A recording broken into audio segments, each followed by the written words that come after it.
An officer named Zhilin was serving in the army in the Caucasus. One day he received a letter from home. It was from his mother, who wrote, "I am getting old and should like to see my dear son once more before I die. Come and say goodbye to me and bury me, and then, if God pleases, return to service again with my blessing.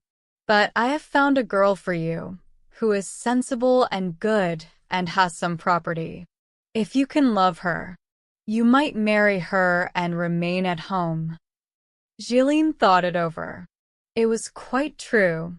The old lady was failing fast, and he might not have another chance to see her alive. He had better go, and if the girl was nice, why not marry her? So he went to his colonel, obtained leave of absence, said goodbye to his comrades, stood the soldiers for pailfuls of vodka as a farewell treat, and got ready to go. It was a time of war in the Caucasus. The roads were not safe by night or day. If ever a Russian ventured to ride or walk any distance away from his fort, the Tartars killed him or carried him off to the hills. So it had been arranged that twice every week a body of soldiers should march from one fortress to the next to convoy travelers from point to point. It was summer. At daybreak the baggage train got ready under shelter of the fortress. The soldiers marched out, and all started along the road. Zhilin was on horseback, and a cart with his things went with the baggage train. They had 16 miles to go. The baggage train moved slowly. Sometimes the soldiers stopped. Or perhaps a wheel would come off one of the carts, or a horse refused to go on, and then everybody had to wait. When by the sun it was already past noon, they had not gone half the way. It was dusty and hot. The sun was scorching, and there was no shelter anywhere. A bare plain all round, not a tree, not a bush by the road. Zhilin rode on in front and stopped, waiting for the baggage to overtake him. Then he heard the signal horn sounded behind him. The company had again stopped. So he began to think, hadn't I better ride on by myself? My horse is a good one. If the Tartars do attack me, I can gallop away. Perhaps, however, it would be wiser to wait. As he sat considering, Kostelin, an officer carrying a gun, rode up to him and said, "Come along, Zhilin, let's go on by ourselves. It's dreadful. I am famished, and the heat is terrible. My shirt is wringing wet." Kostelin was a stout, heavy man, and the perspiration was running down his red face. Zhilin thought a while and then asked, "Is your gun loaded?" "Yes, it is." "Well, then, let's go, but on condition that we keep together." So they rode forward along the road across the plain, talking, but keeping a lookout on both sides. They could see afar all round.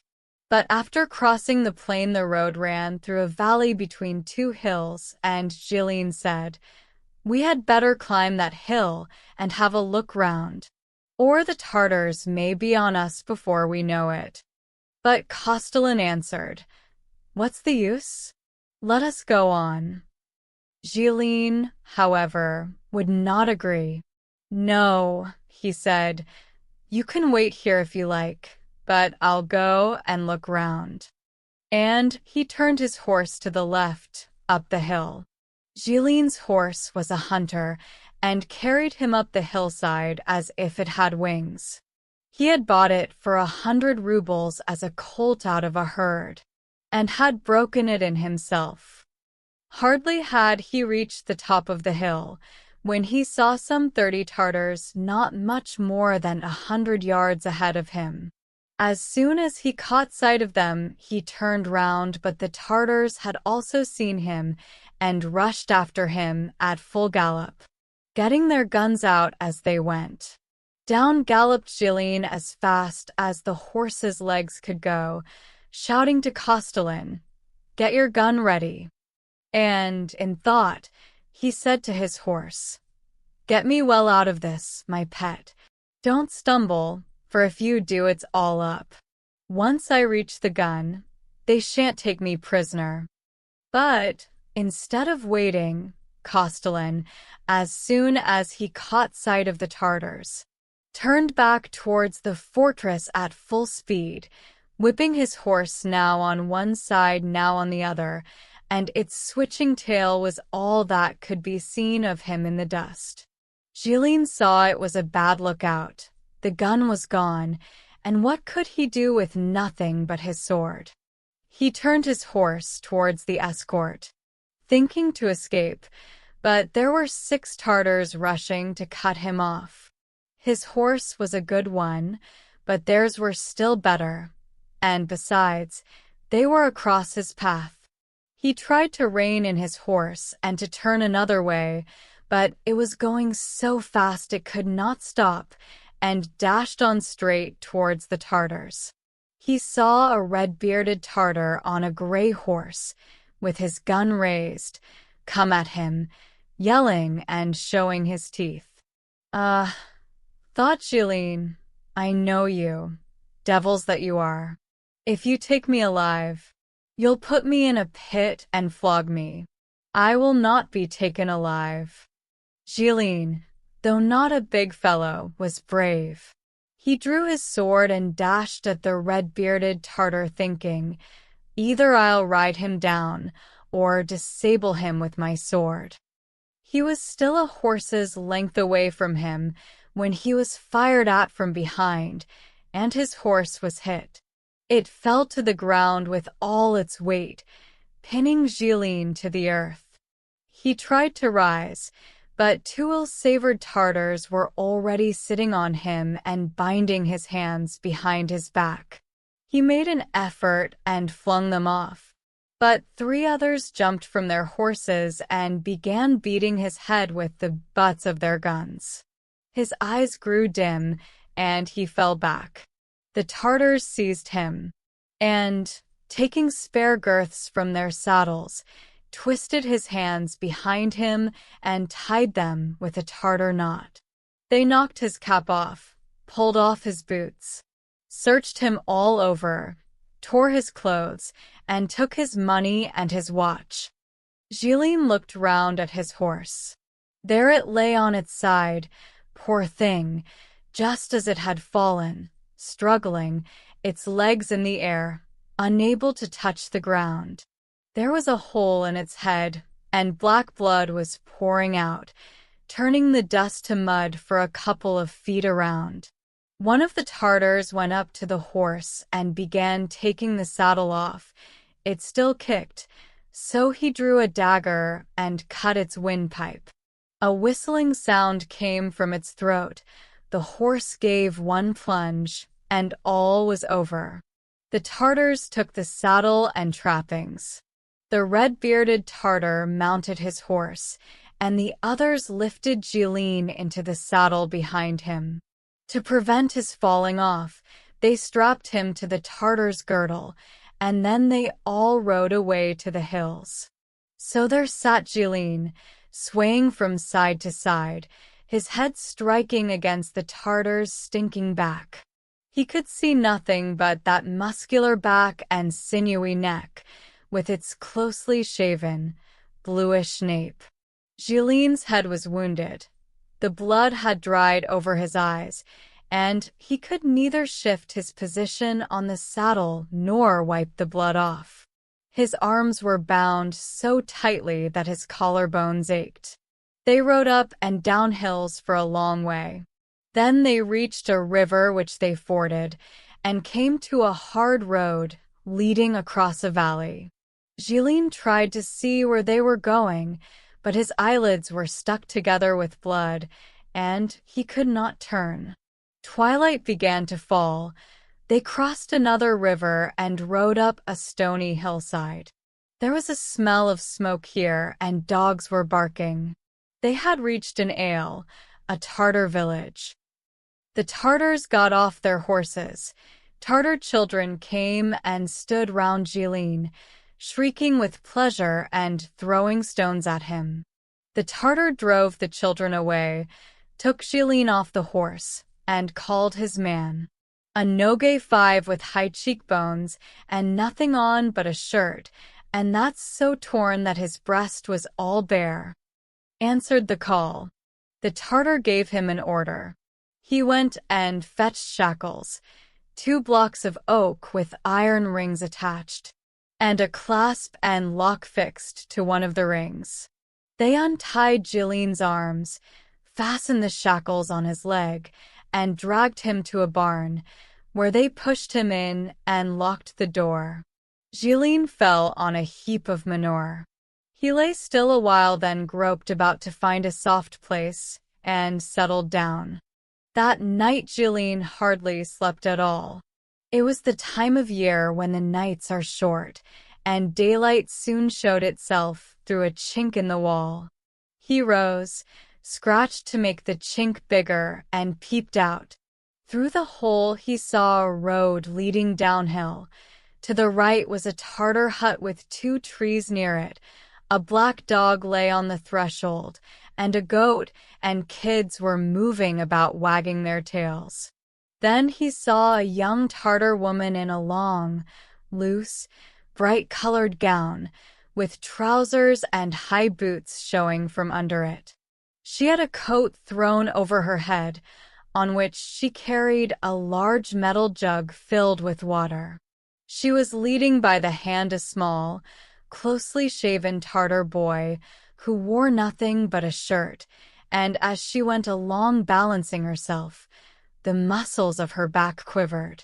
This woman carried the water into the hut, and, soon after, the red-bearded Tartar of yesterday came out dressed in a silk tunic, with a silver-hilted dagger hanging by his side, shoes on his bare feet, and a tall black sheepskin cap set far back on his head. He came out, stretched himself, and stroked his red beard. He stood a while, gave an order to his servant, and went away. Then 2 lads rode past from watering their horses. The horses' noses were wet. Some other closely shaven boys ran out, without any trousers and wearing nothing but their shirts. They crowded together, came to the barn, picked up a twig, and began pushing it in at the chink. Zhilin gave a shout, and the boys shrieked and scampered off, their little bare knees gleaming as they ran. Zhilin was very thirsty. His throat was parched, and he thought, if only they would come and so much as look at me. Then he heard someone unlocking the barn. The red-bearded Tartar entered, and with him was another, a smaller man, dark, with bright black eyes, red cheeks, and a short beard. He had a merry face, and was always laughing. This man was even more richly dressed than the other. He wore a blue silk tunic trimmed with gold, a large silver dagger in his belt, red Morocco slippers worked with silver, and over these a pair of thick shoes. And he had a white sheepskin cap on his head. The red-bearded Tartar entered, muttered something as if he were annoyed, and stood leaning against the doorpost, playing with his dagger and glaring askance at Zhilin, like a wolf. The dark one, quick and lively and moving as if on springs, came straight up to Zhilin, squatted down in front of him, slapped him on the shoulder, and began to talk very fast in his own language. His teeth showed, and he kept winking, clicking his tongue, and repeating, "Good Russ, good Russ." Zhilin could not understand a word, but said, "Drink. Give me water to drink." The dark man only laughed. "Good Russ," he said, and went on talking in his own tongue. Zhilin made signs with lips and hands that he wanted something to drink. The dark man understood and laughed. Then he looked out of the door and called to someone, "Dina." A little girl came running in. She was about 13, slight, thin, and like the dark Tartar in face. Evidently, she was his daughter. She, too, had clear black eyes, and her face was good-looking. She had on a long blue gown with wide sleeves and no girdle. The hem of her gown, the front, and the sleeves were trimmed with red. She wore trousers and slippers, and over the slippers stouter shoes with high heels. Round her neck, she had a necklace made of Russian silver coins. She was bareheaded, and her black hair was plaited with a ribbon and ornamented with gilt braid and silver coins. Her father gave an order, and she ran away and returned with a metal jug. She handed the water to Zhilin and sat down, crouching so that her knees were as high as her head. And there she sat with wide open eyes watching Zhilin drink, as though he were a wild animal. When Zhilin handed the empty jug back to her, she gave such a sudden jump back, like a wild goat, that it made her father laugh. He sent her away for something else. She took the jug, ran out, and brought back some unleavened bread on a round board, and once more sat down, crouching and looking on with staring eaves. Then the Tartars went away and again locked the door. After a while the Nogai came and said, "Ada, the master, Ada." He, too, knew no Russian. All Zhilin could make out was that he was told to go somewhere. Zhilin followed the Nogai, but limped, for the shackles dragged his feet so that he could hardly step at all. On getting out of the barn, he saw a Tartar village of about 10 houses, and a Tartar church with a small tower. 3 horses stood saddled before one of the houses. Little boys were holding them by the reins. The dark Tartar came out of this house, beckoning with his hand for Zhilin to follow him. Then he laughed, said something in his own language, and returned into the house. Zhilin entered. The room was a good one, the walls smoothly plastered with clay. Near the front wall lay a pile of bright-colored feather beds. The side walls were covered with rich carpets used as hangings, and on these were fastened guns, pistols, and swords, all inlaid with silver. Close to one of the walls was a small stove on a level with the earthen floor. The floor itself was as clean as a thrashing ground. A large space in one corner was spread over with felt, on which were rugs, and on these rugs were cushions stuffed with down. And on these cushions sat 5 Tartars, the dark one, the red-haired one, and 3 guests.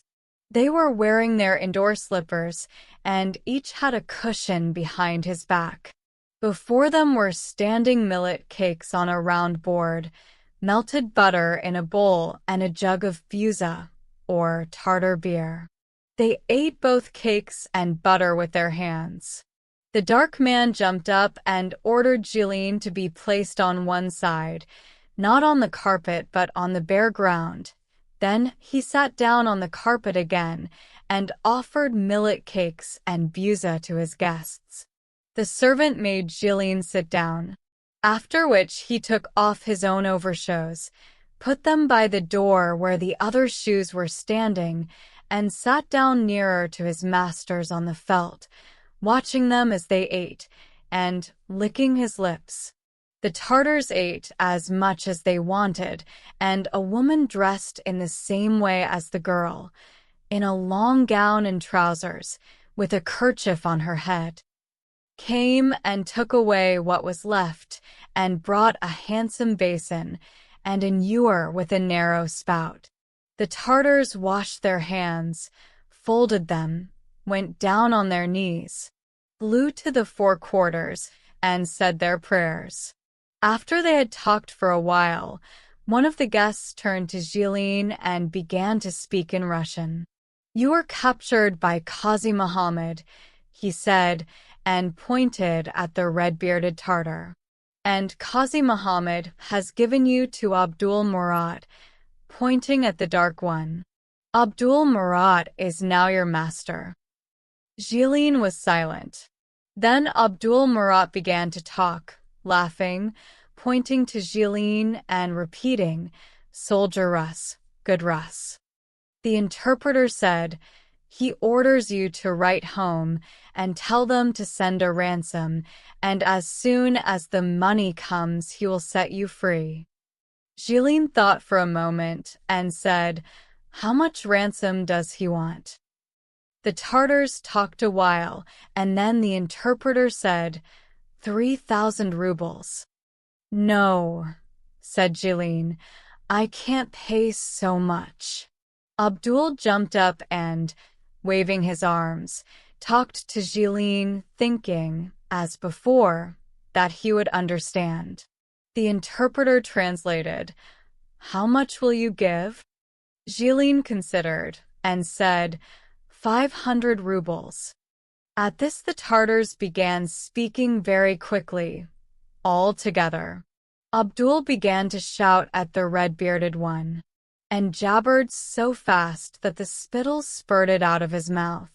The red-bearded one only screwed up his eyes and clicked his tongue. They quietened down after a while, and the interpreter said, 500 rubles is not enough for the master. He paid 200 for you himself. Qazi Muhammad was in debt to him, and he took you in payment. 3,000 rubles. Less than that won't do. If you refuse to write, you will be put into a pit and flogged with a whip."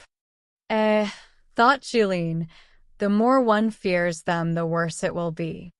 So he sprang to his feet and said, "You tell that dog that if he tries to frighten me, I will not write at all, and he will get nothing. I never was afraid of you dogs, and never will be." The interpreter translated, and again they all began to talk at once. They jabbered for a long time, and then the dark man jumped up, came to Zhilin, and said, "Jijit Rus, Jijit Rus." Jijit in their language means brave. And he laughed, and said something to the interpreter, who translated, 1,000 rubles will satisfy him. Zhilin stuck to it. "I will not give more than 500. And if you kill me, you'll get nothing at all." The Tartars talked a while, then sent the servant out to fetch something, and kept looking, now at Zhilin, now at the door. The servant returned, followed by a stout, barefooted, tattered man, who also had his legs shackled. Zhilin gasped with surprise. It was Castellan. He, too, had been taken. They were put side by side, and began to tell each other what had occurred. While they talked, the Tartars looked on in silence. Zhilin related what had happened to him, and Castellan told how his horse had stopped, his gun missed fire, and this same Abdul had overtaken and captured him. Abdul jumped up, pointed to Castellan, and said something. The interpreter translated that they both now belonged to one master, and the one who first paid the ransom would be set free first. "There now," he said to Zhilin, "you get angry, but your comrade here is gentle. He has written home, and they will send 5,000 rubles. So he will be well fed and well treated." Zhilin replied, "My comrade can do as he likes. Maybe he is rich. I am not. It must be as I said. Kill me, if you like. You will gain nothing by it, but I will not write for more than 500 rubles." They were silent. Suddenly up sprang Abdul, brought a little box, took out a pen, ink, and a bit of paper, gave them to Zhilin, slapped him on the shoulder, and made a sign that he should write. He had agreed to take 500 rubles. "Wait a bit," said Zhilin to the interpreter. "Tell him that he must feed us properly, give us proper clothes and boots, and let us be together. It will be more cheerful for us. And he must have these shackles taken off our feet." And Zhilin looked at his master and laughed. The master also laughed, heard the interpreter, and said, "I will give them the best of clothes, a cloak and boots fit to be married in. I will feed them like princes, and if they like, they can live together in the barn. But I can't take off the shackles, or they will run away. They shall be taken off, however, at night." And he jumped up and slapped Zhilin on the shoulder, exclaiming, "You good, I good." Zhilin wrote the letter, but addressed it wrongly, so that it should not reach its destination, thinking to himself, "I'll run away." Zhilin and Kostilin were taken back to the barn and given some maize straw, a jug of water, some bread, 2 old cloaks, and some worn-out military boots, evidently taken from the corpses of Russian soldiers. At night their shackles were taken off their feet, and they were locked up in the barn. Zhilin and his friend lived in this way for a whole month. The master always laughed and said, "You, Ivan, good. I, Abdul, good." But he fed them badly, giving them nothing but unleavened bread of millet flour baked into flat cakes, or sometimes only unbaked dough. Kostilin rode home a second time and did nothing but mope and wait for the money to arrive. He would sit for days together in the barn sleeping, or counting the days till a letter could come. Zhilin knew his letter would reach no one, and he did not write another. He thought, "Where could my mother get enough money to ransom me? As it is, she lived chiefly on what I sent her. If she had to raise 500 rubles, she would be quite ruined. With God's help, I'll manage to escape." So he kept on the lookout, planning how to run away. He would walk about the ale whistling, or would sit working, modeling dolls of clay, or weaving baskets out of twigs, for Zhilin was clever with his hands. Once he modeled a doll with a nose and hands and feet, and with a Tartar gown on, and put it up on the roof. When the Tartar women came out to fetch water, the master's daughter, Dina, saw the doll and called the women, who put down their jugs and stood looking and laughing. Zhilin took down the doll and held it out to them. They laughed, but dared not take it. He put down the doll and went into the barn, waiting to see what would happen. Dina ran up to the doll, looked round, seized it, and ran away. In the morning, at daybreak, he looked out. Dina came out of the house and sat down on the threshold with the doll, which she had dressed up in bits of red stuff, and she rocked it like a baby, singing a Tartar lullaby. An old woman came out and scolded her, and snatching the doll away, she broke it to bits and sent Dina about her business. But Zhilin made another doll, better than the first, and gave it to Dina. Once Dina brought a little jug, put it on the ground, sat down gazing at him, and laughed, pointing to the jug. "What pleases her so?" wondered Zhilin. He took the jug thinking it was water, but it turned out to be milk. He drank the milk and said, "That's good." How pleased Dina was. "Good, Ivan, good," said she, and she jumped up and clapped her hands. Then, seizing the jug, she ran away.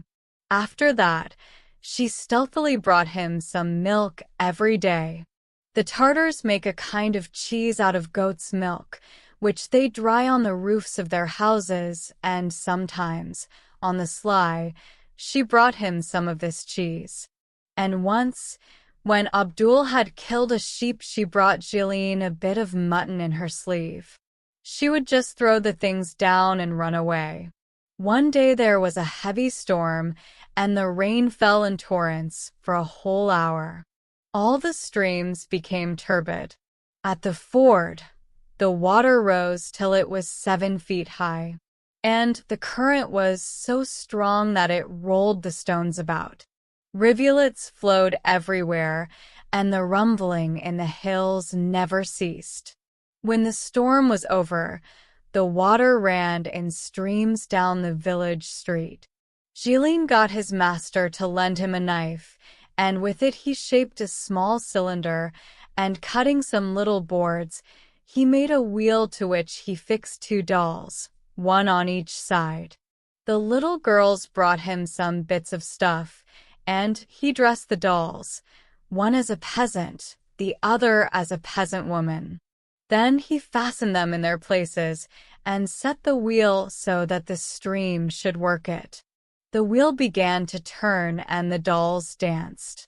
The whole village collected round. Little boys and girls, Tartar men and women, all came and clicked their tongues. Res, Ivan. Abdul had a Russian clock, which was broken. He called Zhilin and showed it to him, clicking his tongue. "Give it me. I'll mend it for you," said Zhilin. He took it to pieces with the knife, sorted the pieces, and put them together again so that the clock went all right. The master was delighted and made him a present of one of his old tunics, which was all in holes. Zhilin had to accept it. He could, at any rate, use it as a coverlet at night. After that, Zhilin's fame spread, and Tartars came from distant villages, bringing him now the lock of a gun or of a pistol, now a watch, to mend. His master gave him some tools, pincers, gimlets, and a file. One day a Tartar fell ill, and they came to Zhilin saying, "Come and heal him." Zhilin knew nothing about doctoring, but he went to look and thought to himself, "Perhaps he will get well anyway." He returned to the barn, mixed some water with sand, and then in the presence of the Tartars whispered some words over it and gave it to the sick man to drink. Luckily for him, the Tartar recovered. Zhilin began to pick up their language a little, and some of the Tartars grew familiar with him. When they wanted him, they would call, "Ivan, Ivan." Others, however, still looked at him askance, as at a wild beast. The red-bearded Tartar disliked Zhilin. Whenever he saw him, he frowned and turned away, or swore at him. There was also an old man there who did not live in the ale, but used to come up from the foot of the hill. Zhilin only saw him when he passed on his way to the mosque. He was short and had a white cloth wound round his hat.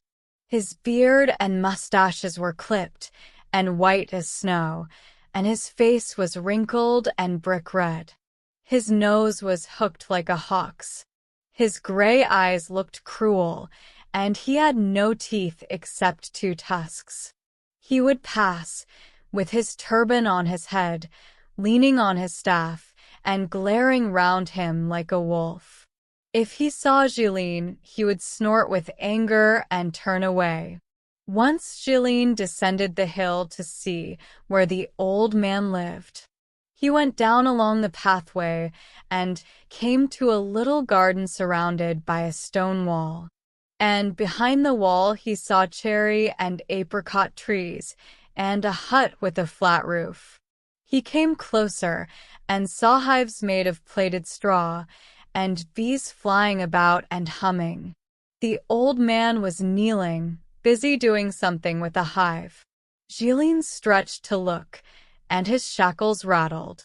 The old man turned round and, giving a yell, snatched a pistol from his belt and shot at Zhilin, who just managed to shelter himself behind the stone wall. The old man went to Zhilin's master to complain. The master called Zhilin and said with a laugh, "Why did you go to the old man's house?" "I did him no harm," replied Zhilin. "I only wanted to see how he lived." The master repeated what Zhilin said, but the old man was in a rage. He hissed and jabbered, showing his tusks, and shaking his fists at Zhilin. Zhilin could not understand all, but he gathered that the old man was telling Abdul he ought not to keep Russians in the ale, but ought to kill them. At last the old man went away. Zhilin asked the master who the old man was. "He is a great man," said the master. "He was the bravest of our fellows. He killed many Russians and was at one time very rich. He had 3 wives and 8 sons, and they all lived in one village. Then the Russians came and destroyed the village and killed 7 of his sons. Only 1 son was left, and he gave himself up to the Russians. The old man also went and gave himself up, and lived among the Russians for 3 months. At the end of that time he found his son, killed him with his own hands, and then escaped. After that he left off fighting, and went to Mecca to pray to God. That is why he wears a turban. One who has been to Mecca is called Haji, and wears a turban. He does not like you fellows. He tells me to kill you, but I can't kill you. I have paid money for you, and, besides, I have grown fond of you, Ivan. Far from killing you, I would not even let you go if I had not promised." And he laughed, saying in Russian, "You, Ivan, good. I, Abdul, good." Zhilin lived in this way for a month.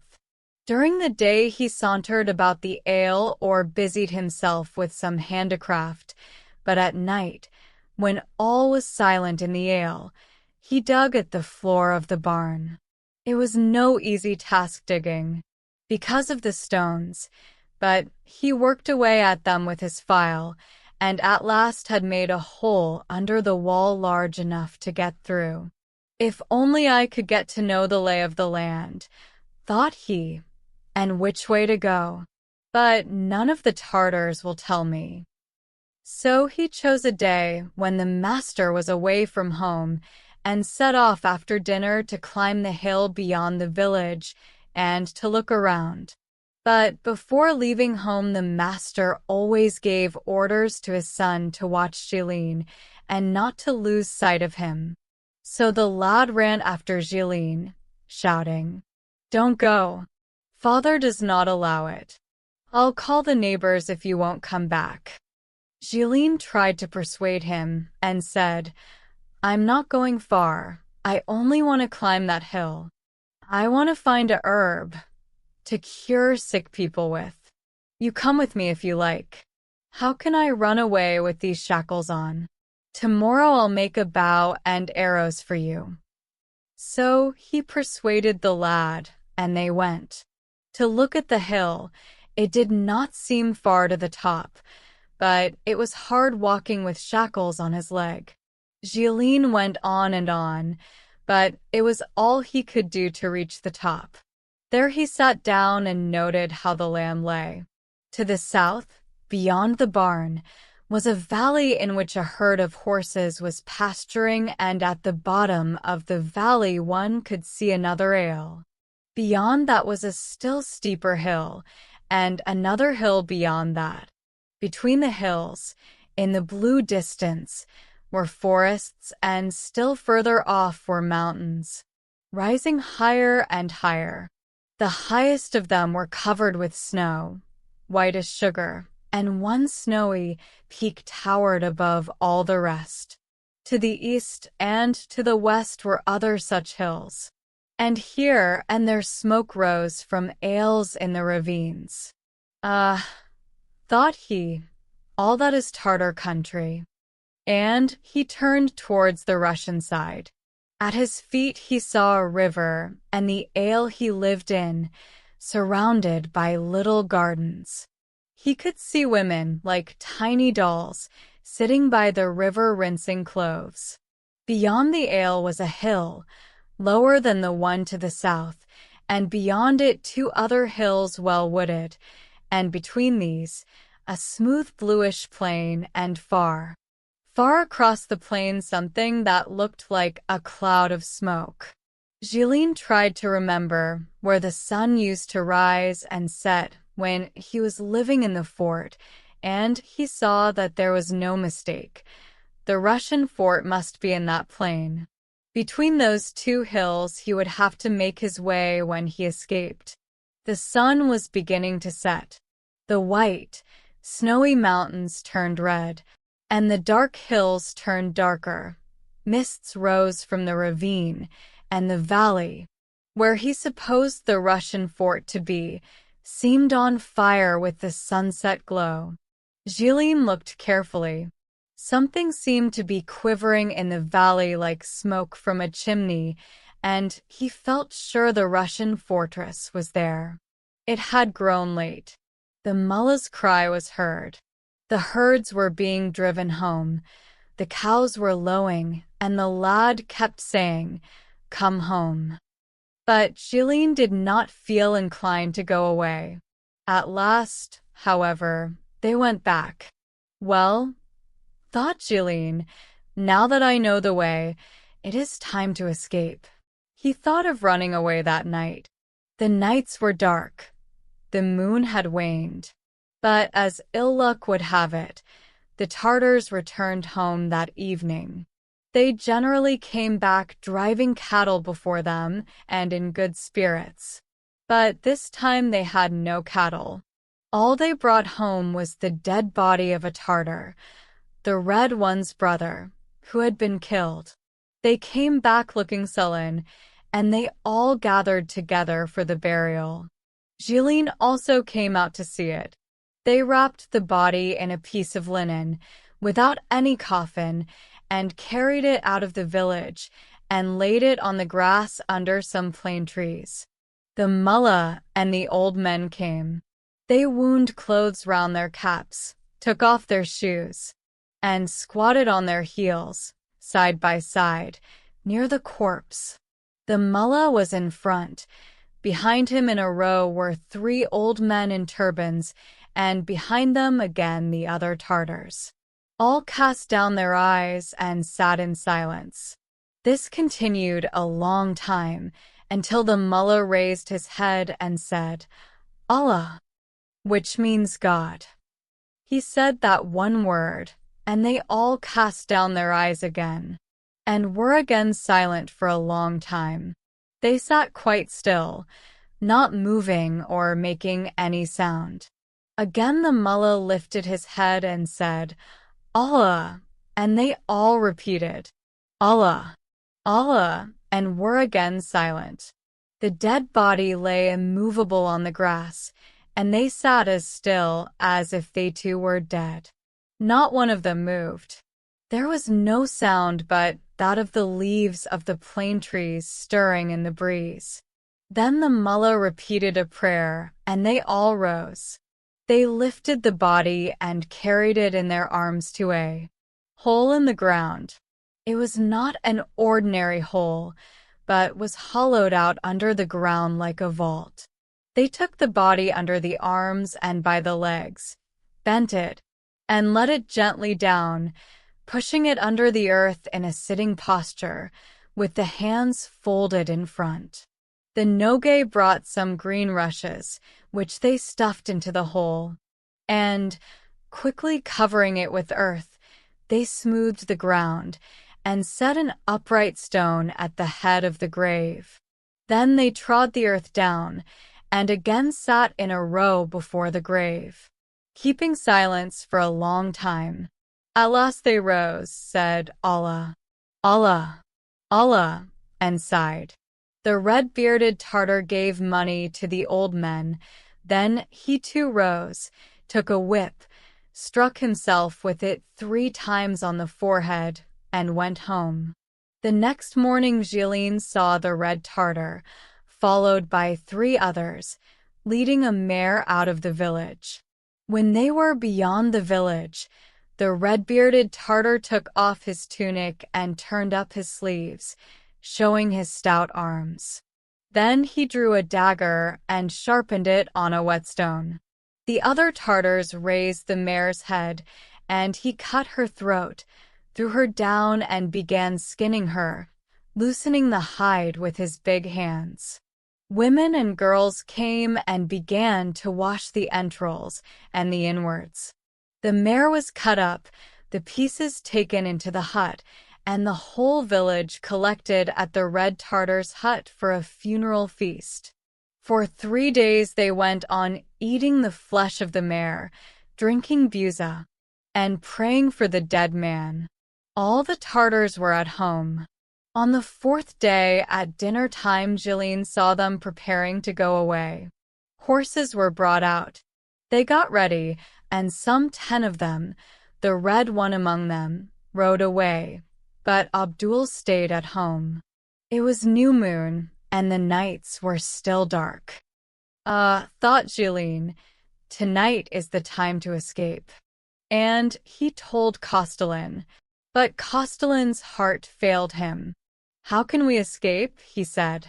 We don't even know the way. I know the way, said Zhilin. Even if you do, said Castellan, we can't reach the fort in one night. If we can't, said Zhilin, we'll sleep in the forest. See here, I have saved some cheeses. What's the good of sitting and moping here? If they send your ransom, well and good, but suppose they don't manage to collect it? The Tartars are angry now, because the Russians have killed one of their men. They are talking of killing us. Castellan thought it over. Well, let's go, said he. Zhilin crept into the hole, widened it so that Castellan might also get through, and then they both sat waiting till all should be quiet in the ale. As soon as all was quiet, Zhilin crept under the wall, got out, and whispered to Castellan, Come. Castellan crept out, but in so doing he caught a stone with his foot and made a noise. The master had a very vicious watchdog, a spotted one called Ilyashin. Zhilin had been careful to feed him for some time before. Ilyashin heard the noise and began to bark and jump, and the other dogs did the same. Zhilin gave a slight whistle and threw him a bit of cheese. Ilyashin knew Zhilin, wagged his tail, and stopped barking. But the master had heard the dog and shouted to him from his hut, Hate, hate, Ilyashin.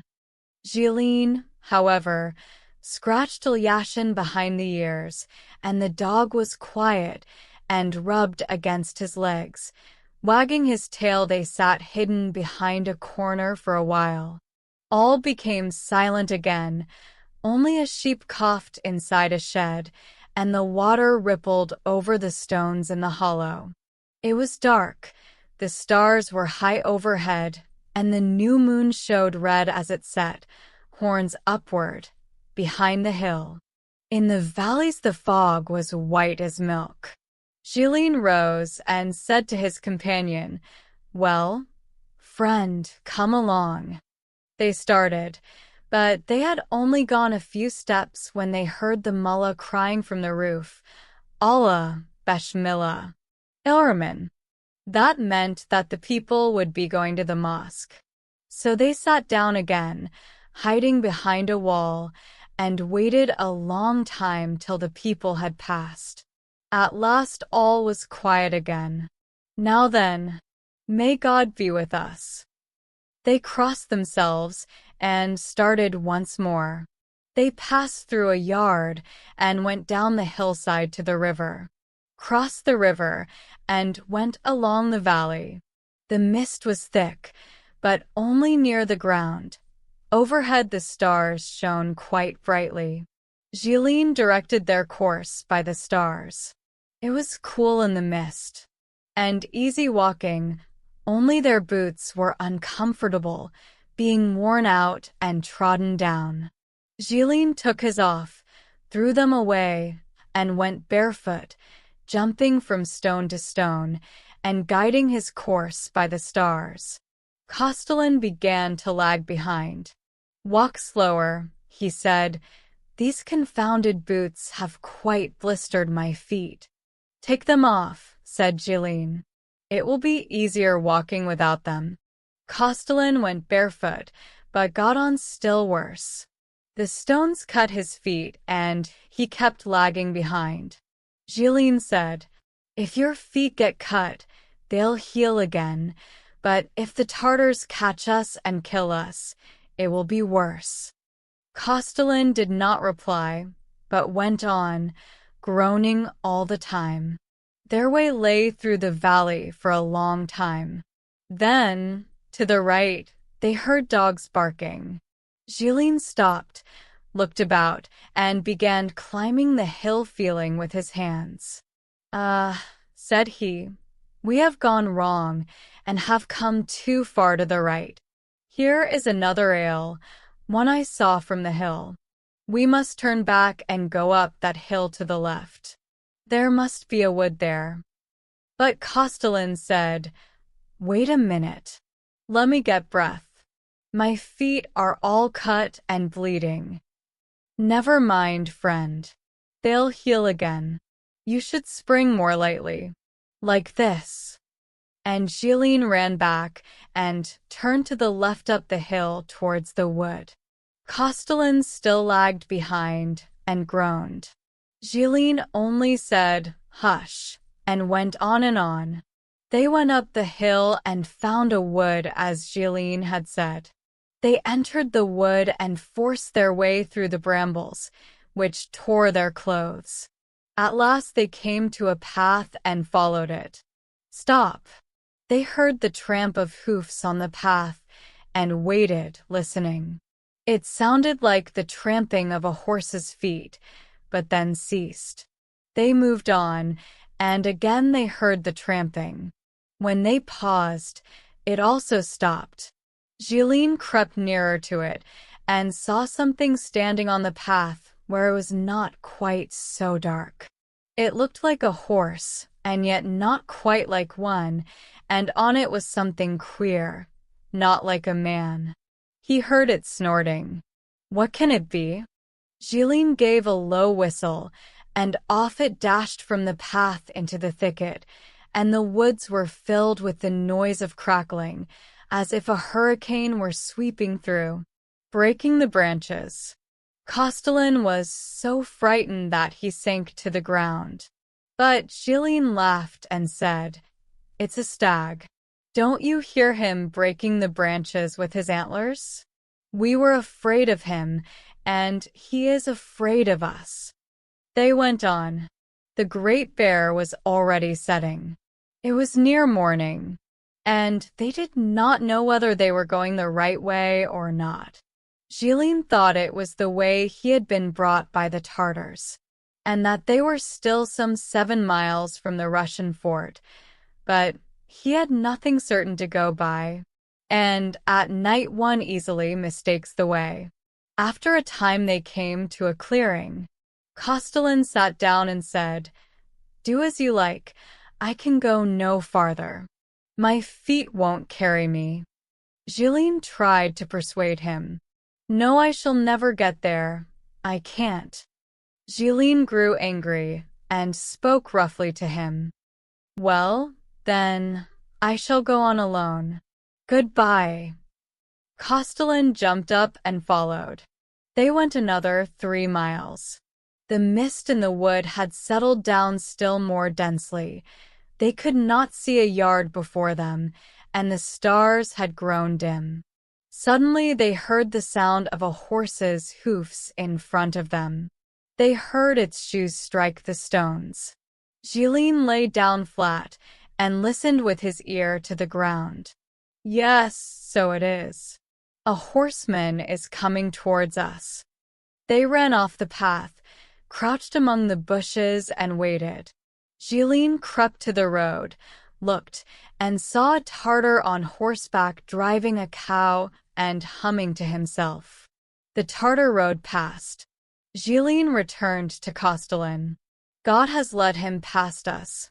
Get up and let's go on. Castellan tried to rise, but fell back again. I can't. On my word, I can't. I have no strength left. He was heavy and stout, and had been perspiring freely. Chilled by the mist, and with his feet all bleeding, he had grown quite limp. Zhilin tried to lift him, when suddenly Castellan screamed out, "Oh, how it hurts." Zhilin's heart sank. What are you shouting for? The Tartar is still near. He'll have heard you. And he thought to himself, he is really quite done up. What am I to do with him? It won't do to desert a comrade. Well, then, get up and climb up on my back. I'll carry you if you really can't walk. He helped Castellan up and put his arms under his thighs. Then he went out onto the path, carrying him. Only, for the love of heaven, said Zhilin, don't throttle me with your hands. Hold on to my shoulders. Zhilin found his load heavy. His feet, too, were bleeding, and he was tired out. Now and then he stooped to balance Castellan better, jerking him up so that he should sit higher, and then went on again. The Tartar must, however, really have heard Castellan scream. Zhilin suddenly heard someone galloping behind and shouting in the Tartar tongue. He darted in among the bushes. The Tartar seized his gun and fired, but did not hit them, shouted in his own language, and galloped off along the road. Well, now we are lost, friend, said Zhilin. That dog will gather the Tartars together to hunt us down. Unless we can get a couple of miles away from here, we are lost. And he thought to himself, why the devil did I saddle myself with this block? I should have got away long ago had I been alone. Go on alone, said Castellan. Why should you perish because of me? No, I won't go. It won't do to desert a comrade. Again he took Castellan on his shoulders and staggered on. They went on in that way for another half-mile or more. They were still in the forest, and could not see the end of it. But the mist was already dispersing, and clouds seemed to be gathering. The stars were no longer to be seen. Zhilin was quite done up. They came to a spring walled in with stones by the side of the path. Zhilin stopped and set Castellan down. Let me have a rest and a drink, said he, and let us eat some of the cheese. It can't be much farther now. But hardly had he lain down to get a drink when he heard the sound of horses' feet behind him. Again they darted to the right among the bushes and lay down under a steep slope. They heard Tartar voices. The Tartars stopped at the very spot where they had turned off the path. The Tartars talked a bit and then seemed to be setting a dog on the scent. There was a sound of crackling twigs, and a strange dog appeared from behind the bushes. It stopped and began to bark. Then the Tartars, also strangers, came climbing down, seized Zhilin and Castellan, bound them, put them on horses, and rode away with them. When they had ridden about 2 miles, they met Abdul, their owner, with 2 other Tartars following him. After talking with the strangers, he put Zhilin and Castellan on 2 of his own horses and took them back to the ale. Abdul did not laugh now, and did not say a word to them. They were back at the ale by daybreak, and were set down in the street. The children came crowding round, throwing stones, shrieking, and beating them with whips. The Tartars gathered together in a circle, and the old man from the foot of the hill was also there. They began discussing, and Zhilin heard them considering what should be done with him and Castellan. Some said they ought to be sent farther into the mountains, but the old man said, "They must be killed." Abdul disputed with him, saying, "I gave money for them, and I must get ransom for them." But the old man said, "They will pay you nothing, but will only bring misfortune. It is a sin to feed Russians. Kill them and have done with it." They dispersed.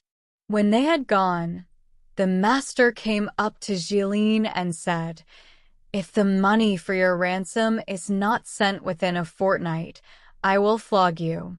And if you try to run away again, I'll kill you like a dog. Write a letter and write properly." Paper was brought to them, and they wrote the letters. Shackles were put on their feet, and they were taken behind the mosque to a deep pit about 12 feet square, into which they were let down. Life was now very hard for them. Their shackles were never taken off, and they were not let out into the fresh air. Unbaked dough was thrown to them as if they were dogs, and water was let down in a can. It was wet and close in the pit, and there was a horrible stench. Castellan grew quite ill. His body became swollen, and he ached all over, and moaned or slept all the time. Zhilin, too, grew downcast. He saw it was a bad lookout, and could think of no way of escape. He tried to make a tunnel, but there was nowhere to put the earth. His master noticed it and threatened to kill him.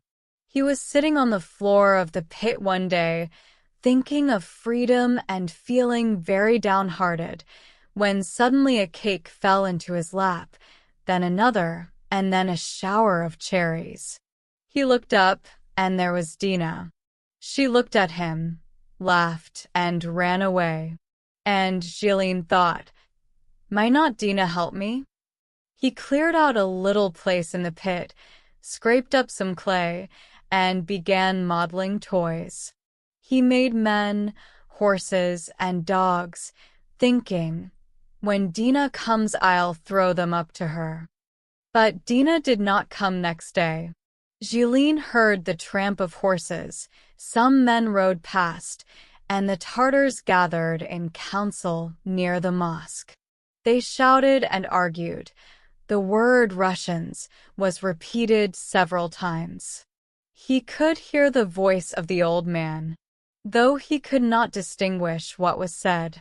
He guessed that Russian troops were somewhere near, and that the Tartars, afraid they might come into the ale, did not know what to do with their prisoners. After talking a while, they went away. Suddenly, he heard a rustling overhead and saw Dina crouching at the edge of the pit, her knees higher than her head, and bending over so that the coins of her plate dangled above the pit.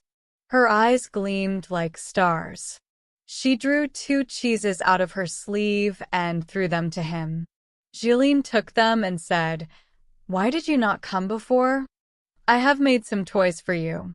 Here, catch." And he began throwing the toys up, one by one. But she shook her head and would not look at them. "I don't want any," she said. She sat silent for a while, and then went on. "Ivan, they want to kill you." And she pointed to her own throat. "Who wants to kill me?" "Father, the old men say he must. But I am sorry for you." Zhilin answered, "Well, if you are sorry for me, bring me a long pole."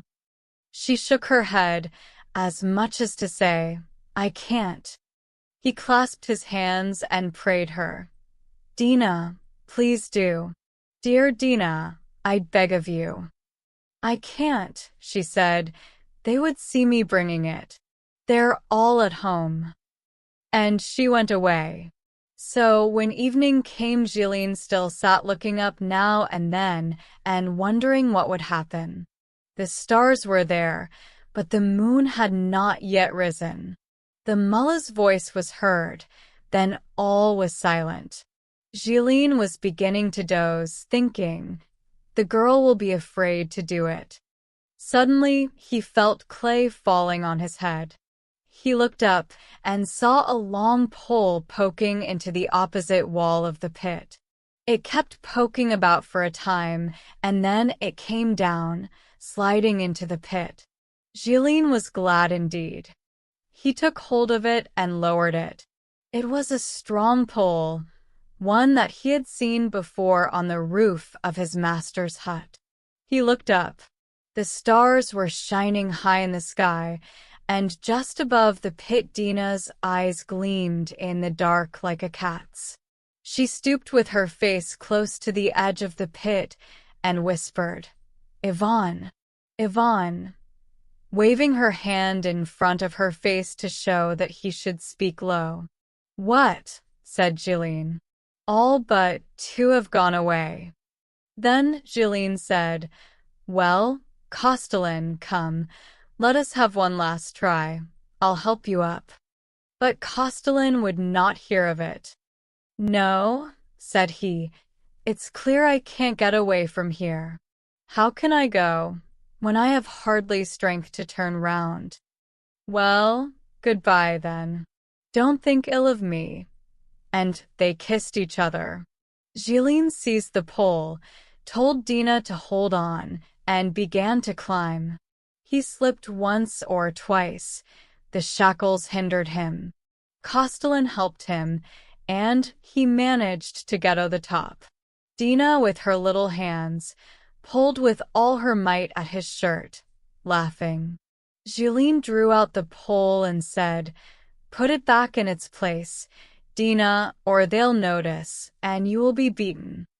She dragged the pole away, and Zhilin went down the hill. When he had gone down the steep incline, he took a sharp stone and tried to wrench the lock off the shackles. But it was a strong lock, and he could not manage to break it, and besides, it was difficult to get at. Then he heard someone running down the hill.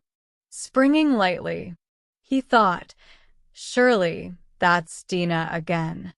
Dina came, took a stone and said, Let me try. She knelt down and tried to wrench the lock off, but her little hands were as slender as little twigs, and she had not the strength. She threw the stone away and began to cry. Then Zhilin set to work again at the lock, and Dina squatted beside him with her hand on his shoulder. Zhilin looked round and saw a red light to the left behind the hill. The moon was just rising. He thought, before the moon has risen, I must have passed the valley and be in the forest. So he rose and threw away the stone. Shackles or no, he must go on. Goodbye, Dina dear, he said. I shall never forget you. Dina seized hold of him and felt about with her hands for a place to put some cheeses she had brought. He took them from her. Thank you, my little one. Who will make dolls for you when I am gone? And he stroked her head. Dina burst into tears, hiding her face in her hands. Then she ran up the hill like a young goat, the coins in her plate clinking against her back.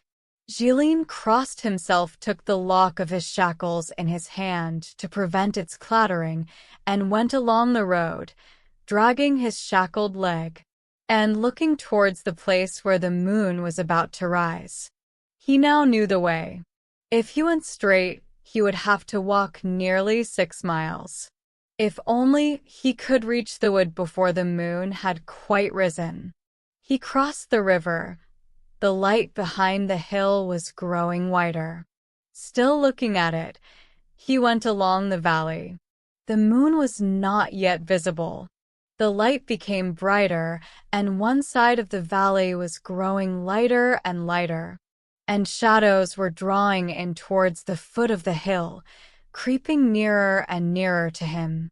Zhilin went on, keeping in the shade. He was hurrying, but the moon was moving still faster. The tops of the hills on the right were already lit up. As he got near the wood, the white moon appeared from behind the hills, and it became light as day. One could see all the leaves on the trees. It was light on the hill, but silent, as if nothing were alive. No sound could be heard but the gurgling of the river below. Zhilin reached the wood without meeting anyone, chose a dark spot, and sat down to rest. He rested and ate one of the cheeses. Then he found a stone and set to work again to knock off the shackles. He knocked his hands sore, but could not break the lock. He rose and went along the road. After walking the greater part of a mile, he was quite done up, and his feet were aching. He had to stop every 10 steps. There is nothing else for it, thought he. I must drag on as long as I have any strength left. If I sit down, I shan't be able to rise again. I can't reach the fortress. But when day breaks, I'll lie down in the forest, remain there all day, and go on again at night. He went on all night. 2 Tartars on horseback passed him, but he heard them a long way off and hid behind a tree. The moon began to grow paler, the dew to fall. It was getting near dawn, and Zhilin had not reached the end of the forest. Well, thought he, I'll walk another 30 steps, and then turn in among the trees and sit down. He walked another 30 steps and saw that he was at the end of the forest. He went to the edge. It was now quite light, and straight before him was the plain and the fortress. To the left, quite close at the foot of the slope, a fire was dying out, and the smoke from it spread round. There were men gathered about the fire. He looked intently and saw guns glistening. They were soldiers. Cossacks. Zhilin was filled with joy. He collected his remaining strength and set off down the hill, saying to himself, God forbid that any mounted Tartar should see me now in the open field. Near as I am, I could not get there in time. Hardly had he said this when, a couple of 100 yards off, on a hillock to the left, he saw 3 Tartars. They saw him also and made a rush. His heart sank. He waved his hands and shouted with all his might, Brothers, brothers, help! The Cossacks heard him, and a party of them on horseback darted to cut across the Tartars' path. The Cossacks were far and the Tartars were near, but Zhilin, too, made a last effort. Lifting the shackles with his hand, he ran towards the Cossacks, hardly knowing what he was doing, crossing himself and shouting, Brothers, brothers, brothers. There were some 15 Cossacks. The Tartars were frightened and stopped before reaching him. Zhilin staggered up to the Cossacks. They surrounded him and began questioning him. Who are you? What are you? Where from? But Zhilin was quite beside himself and could only weep and repeat, Brothers, brothers. Then the soldiers came running up and crowded round Zhilin, one giving him bread, another buckwheat, a third vodka, one wrapping a cloak round him, another breaking his shackles. The officers recognized him and rode with him to the fortress. The soldiers were glad to see him back and his comrades all gathered round him. Zhilin told them all that had happened to him. "That's the way I went home and got married," said he. "No. It seems plain that fate was against it." So he went on serving in the Caucasus. A month passed before Kostilin was released, after paying 5,000 rubles ransom. He was almost dead when they brought him back.